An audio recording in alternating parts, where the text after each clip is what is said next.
তো hello viewers, আসসালামু আলাইকুম। আমার ভিডিওর সর্বপ্রথম আপনাদের সবাইকে জানাই সালাম, আর হিন্দু ভাইদেরকে জানাই নমস্কার।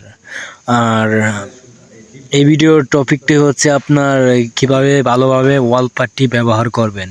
ঠিক আছে, সো বিস্তারিত সবগুলো আমি দেখাইতেছি। কিভাবে ড্রাম খুলতে হয় দেখেন, আমি যেভাবে ড্রাম খুলতেছি ঠিক আপনারাও ঠিক তেমনভাবেই ড্রাম খুলবেন।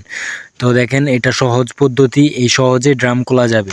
আর আমি যতটুকু আমার অভিজ্ঞতা আছে, আমি ইনশাল্লাহ ততটুকু অভিজ্ঞতা আপনাদের কাছে শেয়ার করার চেষ্টা করি। আছে আমার থেকে ভালো আরও অনেক কারিগর আছে, অনেকে আরও আমার থেকে ভালো কাজ পারে, কিন্তু আমি যতটুকু পারি ততটুকু আপনাদের কাছে শেয়ার করার চেষ্টা করতেছি। ইনশাল্লাহ ভিডিওটা স্কিপ করবেন না, স্কিপ না করে স্তরে স্তরে আমার কথাগুলো শুনে যাবেন, স্তরে স্তরে বুঝিয়ে দেবো। ঠিক আছে, এক একটা বিষয় আমি বুঝিয়ে দিতেছি। তো ড্রাম খুলবেন, ড্রাম খোলার প্রথমেই দেখেন আমি কিভাবে ড্রাম খুলতেছি, ঠিক তেমনভাবে আপনি ড্রামটি খুলবেন। তো এটা কিন্তু একটা পলিথিনের ভিতরে পড়া থাকবে। যারা নিজের বাড়ি নিজে রং করতে চান তারা এটা দেখতে পাচ্ছেন, এটা পলিথিনের ভিতরে করা থাকবে। তারপর পলিথিনটা করবেন, পলিথিনটা কাটবেন না, না কেটে আপনি এটাকে বের করে ফেলবেন। ঠিক আমি যেভাবে বের করে ফেলছি ঠিক সেভাবে আপনি বের করে ফেলবেন। তারপরে ওই যে ড্রামটা আছে না, যে ড্রাম থেকে বের করছেন ওই ড্রামটাই আবার নিবেন, নিয়ে পরে এই যে পলিথিনের মুখটা খুলবেন। আমি যেভাবে খুলতেছি ঠিক তেমনভাবে আপনি পলিথিনের মুখটা খুলবেন। আর বিষয়টা হচ্ছে ওয়াল পার্টির মধ্যে চক পাউডার ব্যবহারটা না করলে সবচেয়ে উত্তম হয়, মানে ভালো হয় আর কি, আমার অভিজ্ঞতা থেকে বলতেছি। কারণ ওয়াল পার্টি দিয়ে ওয়াল পার্টির মধ্যে চক পাউডার মিশ্রণ করলে তেমন একটা শক্ত হয় না। তো গাইজ দেখেন, আমি পলিথিনের মুখটা খোলা শেষ, এখন আমি ওইটার ভিতরে আমি ঢেলে দেব। এটা ভালোভাবে ঢেলে দিলে মানে আমি কাজ করতে সবচেয়ে সুবিধা পাবো। আর পলিথিনে রেখে কাজ করলে বেশি একটা সুবিধা পাবো না, অনেক ঝামেলা করে পলিথিনে, সেজন্য আমি একবারে ঢেলে তারপরে আমি কাজটা করব। এতে আমি অনেকটাই ভালো কাজ করতে পারবো, মানে আমার কাজে কোনো সমস্যা হবে না, সেজন্য আর কি, বুঝছেন। কিন্তু এটা তো মানে আটা, এক ধরনের আটা বলতে পারেন।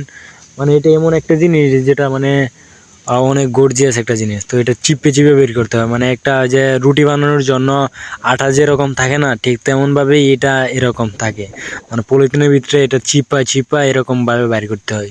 আমি যেমনভাবে বের করতেছি ঠিক তেমনভাবে আপনি বের করার চেষ্টা করবেন, ইনশাল্লাহ ভালো ফলাফল পাবেন। ঠিক আছে, তো আরেকটা কথা বলতেছি, স্ক্রিনে আমার নাম্বারটা দেওয়া থাকবে। তো আমাকে দিয়ে যদি আপনাদের ঘর বাড়ি রং করাতে চান তাহলে অবশ্যই আমার সাথে যোগাযোগ করবেন।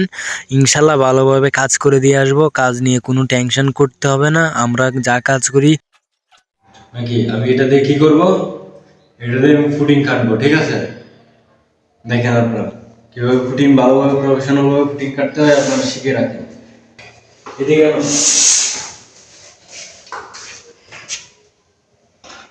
এভাবে নেবেন, এভাবে নিয়ে এভাবে দিবেন, এভাবে দিয়ে ঠিক আছে।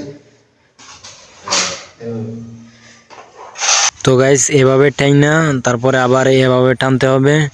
দেখেন আমি কিভাবে টানতেছি, ঠিক তেমনভাবে আপনারা দেখে রাখেন, স্টেপ বাই স্টেপ দেখে রাখেন। ইনশাল্লাহ আপনিও নিজেই আপনার ঘরে রং করতে পারবেন, অথবা যারা কাজ শিখতে চান তাদের এই ভিডিওটা অত্যন্ত গুরুত্বপূর্ণ মানে হবে। ভাই আমি সেটা বলছি না যে এটাই একবারে ফার্স্ট কাজ করা, মানে এরকম না।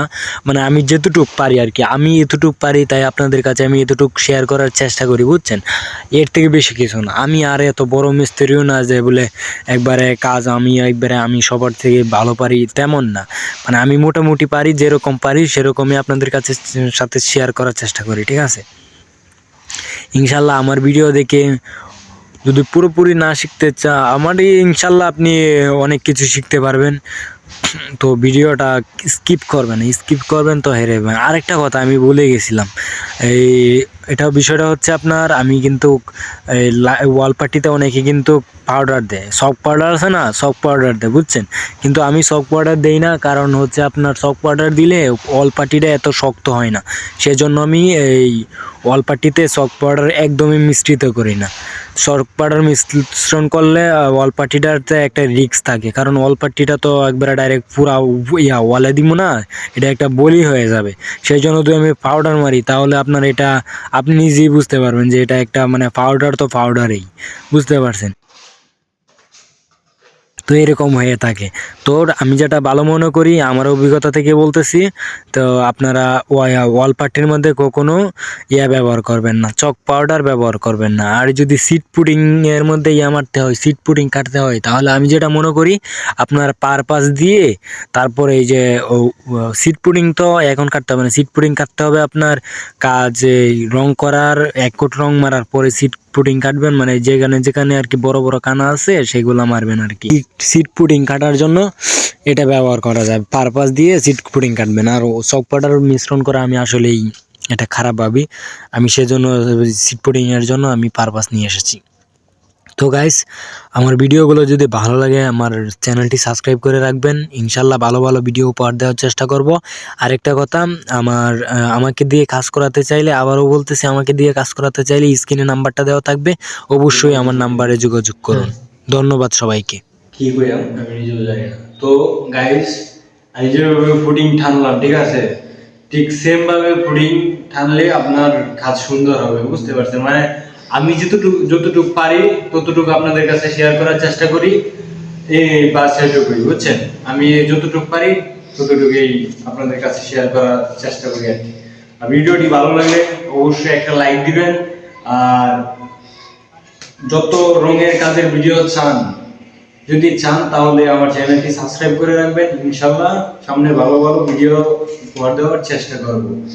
তো আসসালামু আলাইকুম।